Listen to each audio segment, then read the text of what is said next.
No, I'm not doing it. Listen, you guys didn't want me to do it. I'm not going to do it. I don't think you can do it. That's not I don't think for you're debate the right words now. again. That's not what we're debating right now. I'm just telling you, you didn't want me to do it, so I'm not going to do it. That's fine with me. Just go ahead and do it. Are you done? I've been done. This is your forecast. Quick. Yeah. Little guy. Love that. But man, those are all those teams that are happy about football being over. Those are the teams that got new coaches. Mm-hmm. Like the Bears. Ben Johnson. Coming from Detroit. The Messiah, man. That's it. He's being crowned already as the best head coaching hire in, since McVay or What did he do Shanahan. Who's that? with the Lions? I mean, they won a lot of games. Probably had the best offense or top 2 offenses in football. They win any back-to-back championships? years. No, they didn't. Well, I mean, it wasn't because of the offense. They scored they lost 50 to 30. I mean, I might not be the offense's fault there. I'm gonna agree with that. And even this year, Washington blew them out. I can't even really blame Aaron Glenn on the defense because they had 1 starter, 2 starters from week 1. Whereas there's teams like Philly that had every starter except 1 from week 1 in the Super Bowl, which is just phenomenal. Yeah. Like, shout out to the strength and conditioning program over there. They're doing something right.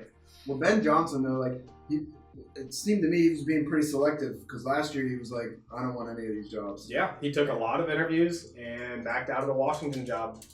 Well, there you go. Then he goes to coach the Bears. Like, what is it that you always say about the Bears? They suck. I don't know. It's crazy to me that you were being selective and then you go to the Bears. Yeah. I think it's a Caleb thing, in my opinion. Like, I think he's seen enough of Caleb that he's confident that he can turn him into the player he needs him to be to run his offense the way he wants it to. Like, I'm a Caleb guy, but I know you guys aren't. I knew this was going to be a divisive one. I like Caleb. I like Caleb. I feel like he just needs to get his head on right, and I think once he gets into a good system, I think he'll flow into that and show his actual potential rather than what happened this year. But, I thought you didn't like him because he painted his nails. Well, he's gay. He's gay as fuck. So, we all know that. I don't like his personal life, maybe. But if he was my quarterback, I would definitely switch teams because I'm not, dude, I want some tough, down and dirty dude. Somebody who's willing to get his ass pushed for a touchdown. You know? That's who I want. The real gay guys. Yeah. The ones willing to take it in the ass to score a touchdown. Yeah, I want it. On live television. We were watching him. Every Sunday night, baby. Yeah. You know where to find me. Exactly. Instead, you got to root for Jalen Hurts, who slides. Anytime anybody gets close to being able to smell his cologne. He can squat 3 of you. You know that, right? More than that. He doesn't. Yeah, he I can. tell you what, though, I wouldn't be sliding. He doesn't always slide. I don't know where you're getting at that. That one's weird. Well, Jared Goff is like the complete. Okay. Is like the complete opposite of Caleb Williams. So I'm looking at it I don't know. They throw probably just about as many picks as each other now. Come on, man. Oh, Caleb, I think Caleb didn't throw a pick in the last 12 games of the season. After the Washington game, he didn't throw a single pick. Right? I don't even think he had a turnover the rest of the season. He played. It was that last stretch he did. Yeah, and he had a few blow-up games throughout the season that showed me enough. Okay, if he can do that with some of the worst offensive coordinators we've seen, Shane Waldron, not to toot my own horn, but we all talked about this after the Seattle stuff, this time last year. Awful hire, made no sense. Mm-hmm. Not a good situation for the number 1 overall pick to come into coaching-wise. I think the talent's there. They have cap space, and I think Ben Johnson, especially if he can get his hands on another running back and use Swift as a part-time player, kind of like what we saw when he was in Detroit. Mm-hmm.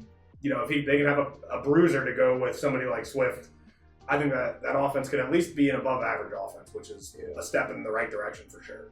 Was Swift there when he was coaching? I'm not positive, honestly. I do not know the answer to that. I don't know. I guess what he's sitting here saying that the plays weren't good enough for Caleb Williams, and that's why he was doing bad. But I don't know. I see guys open, and he just doesn't throw them to him. Yeah. I don't know.